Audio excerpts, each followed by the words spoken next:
Dua bakal calon Bupati Jeneponto Paris Yasir dan Asyarifah Siri Raja Milo bersaing ketat dalam survei terbaru PT Pedoman Data Indonesia (PADI).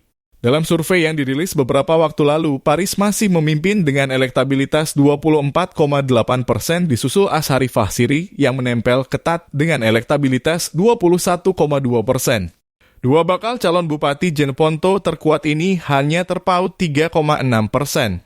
Direktur PADI Sakal Wijaya Saputra dalam Expo surveinya Senin 17 Juli mengatakan selisih hasil survei bakal calon bupati tersebut masih dalam rentang margin of error survei kurang lebih 4%. Karena itu belum dapat dipastikan siapa yang lebih kuat di antara keduanya. Pada posisi ketiga dan keempat bersaing dua anggota DPRD Sulsel yakni Syamsuddin Carlos dengan elektabilitas 14,5%, disusul Muhammad Syarif dengan elektabilitas 10%. Sementara bakal calon lainnya memiliki elektabilitas kurang dari 3%, yakni Effendi Al-Qodri Mulyadi 2,3%, Baharudin Basojaya 2%, Andi Tahal Fasni 1,4%, Alamsyah Mahadikule 1,4%, dan beberapa nama lainnya.